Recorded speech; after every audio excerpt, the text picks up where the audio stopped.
Welcome to International Trade Minute Quickfire Trade News, the essential podcast for today's trade professionals, presented to you by Rydell Law Firm. If you're a seasoned practitioner, this is where you'll find your weekly distilled briefing on the pulse of international commerce and regulation. We bring you the latest legal and trade news distilled into straightforward, bite-sized updates for busy trade professionals. Sponsored by Rydell Law Firm.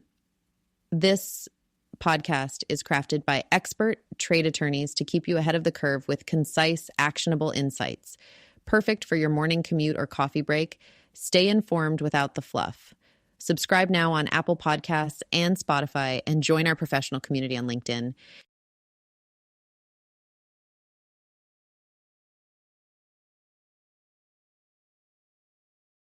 Today, we're diving into 5 crucial developments in international trade.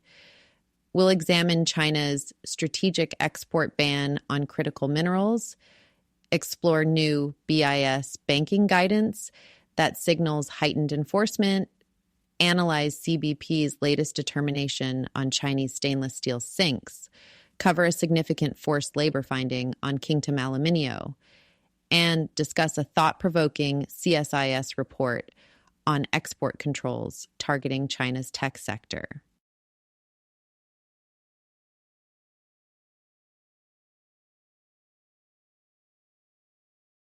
Let's get started with our first story. Breaking news from Beijing has sent shockwaves through the global semiconductor industry. In a direct response to the Biden administration's semiconductor restrictions, China has announced a sweeping export ban on critical minerals, including gallium and germanium, crucial elements in chip manufacturing. The timing is particularly noteworthy, coming just after the U.S. unveiled broader restrictions on AI chips to China, including prohibitions affecting over 100 Chinese companies. Commerce Secretary Gina Raimondo characterized these U.S. measures as the strongest controls ever enacted to impede China's military modernization efforts. China's countermove is strategically significant given their dominant position in these critical minerals. They control 94% of global gallium production and 83% of germanium output. These metals are essential not just for semiconductors, but also for LEDs and transistors. The U.S. currently imports approximately half of its supply of both metals from China, making this development particularly concerning for American manufacturers. According to Joe Mazer at Trivium China, these export restrictions have been in development for some time and serve as a calculated warning shot. It signals Beijing's readiness to respond more aggressively to U.S. economic pressure than we've seen in recent years. For trade practitioners, this development requires immediate attention to supply chain resilience. While there are potential alternative sources, including possible new gallium deposits in Montana, developing these alternatives will take considerable time. The U.S. faces significant challenges in establishing domestic supply chains for mining and refining these critical minerals. Bottom line, we're seeing an escalation in the tech trade war that could have lasting implications for semiconductor production and supply chains. Trade professionals should closely monitor developments and advise clients on supply chain diversification strategies, while staying alert for potential additional restrictions from both sides. Up next, the Bureau of Industry and Security has just issued critical new guidance that serves as a clear warning signal to financial institutions regarding their export compliance obligations. This guidance explicitly outlines BIS's due diligence expectations for banks and dispels any misconception that Export Administration Regulations compliance is solely an exporter's responsibility.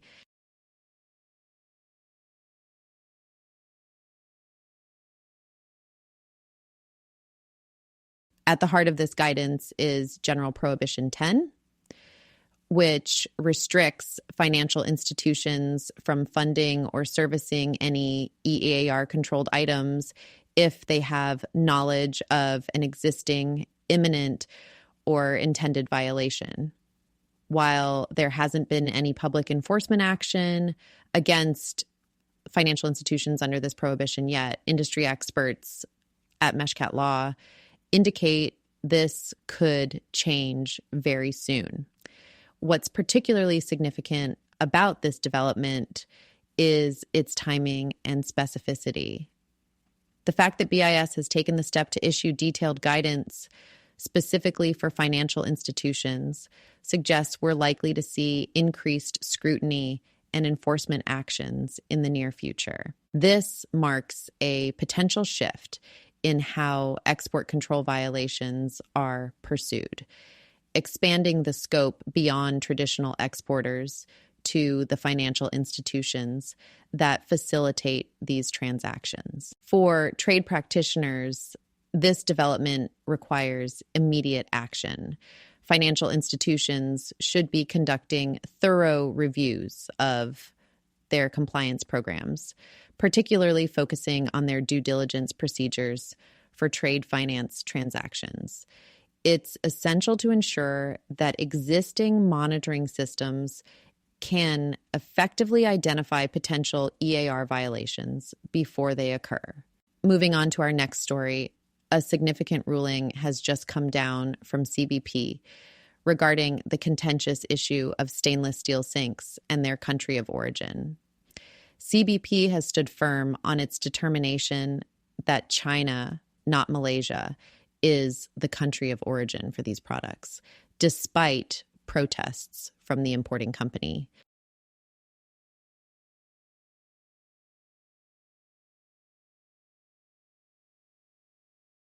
The case hinges on the importer's attempt to establish Malaysia as the country of origin, which would have circumvented existing anti-dumping and countervailing duty orders.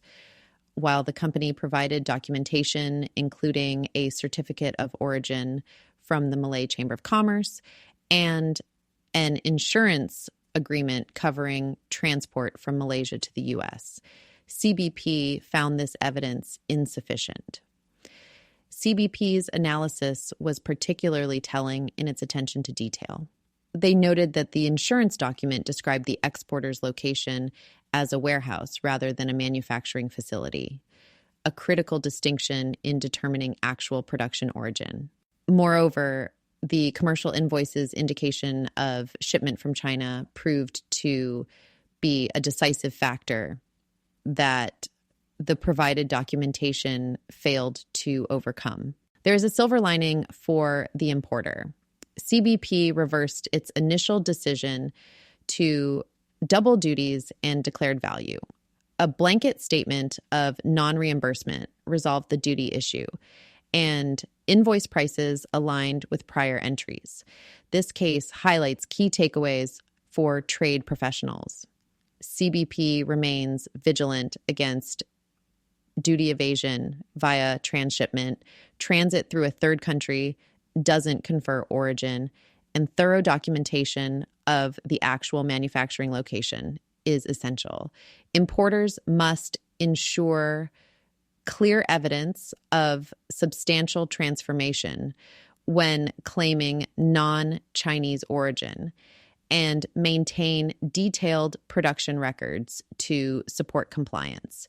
We continue with our next story.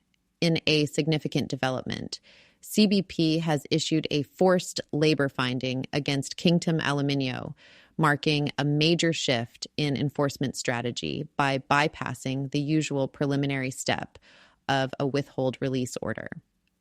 This determination, effective December 4th, covers aluminum extrusions and profile products manufactured at their Dominican Republic facility. Unlike typical withhold release orders, this finding carries more severe consequences. Importers no longer have the option to re-export affected goods, and CBP will seize all covered merchandise unless importers can conclusively prove admissibility. The scope is comprehensive, encompassing multiple tariff subheadings under Chapter 76, including 7604.210010 through 7610.9080. This action stems from a joint petition by the Aluminum Extruders Council and United Steelworkers, targeting what they identify as a Chinese-owned operation, employing both Chinese and Dominican labor. Despite being the Caribbean's largest aluminum extrusion facility, Kingdom Aluminio's practices have drawn serious scrutiny. Trade practitioners should note that this finding sets a precedent for immediate, stringent enforcement actions. The direct progression to a forced labor finding without a preliminary WRO suggests CBP may be adopting a more aggressive stance on forced labor violations. Importers dealing in aluminum products should immediately review their supply chains and strengthen their forced labor compliance programs. Practical steps for practitioners include conducting enhanced due diligence on suppliers, maintaining robust chain of custody documentation, and developing contingency sourcing plans. Given the findings' broad scope and CBP's evident willingness to take decisive action, the aluminum sector should prepare for increased scrutiny and enforcement activity. A thought-provoking analysis from the Center for Strategic and International Studies challenges conventional wisdom about U.S. export controls on China's semiconductor industry. The report emphasizes that no policy shift, including lifting current restrictions, would deter China from pursuing semiconductor independence from American technology.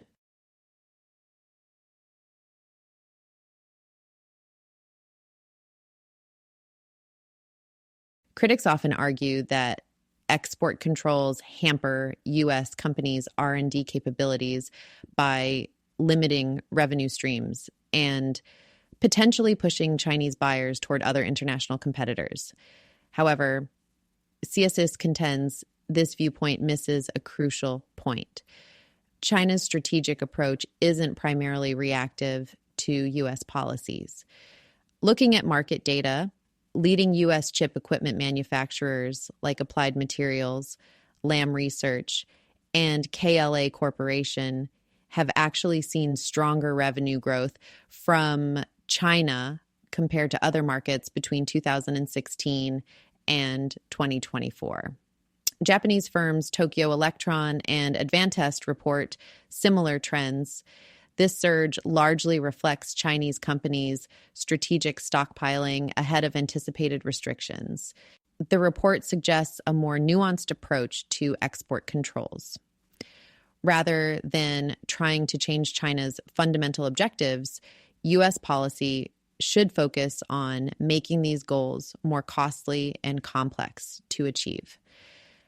This strategy acknowledges the reality that China will continue pursuing technological independence regardless of U.S. actions. Recent market indicators suggest this approach may be working. Major semiconductor equipment suppliers report Chinese manufacturers are likely to reduce purchases soon, largely because they're struggling to utilize their stockpiled equipment. This suggests many previously sold tools remain unused, effectively bottlenecking China's semiconductor advancement efforts. For trade practitioners, this analysis suggests maintaining robust export controls while focusing on their strategic implementation.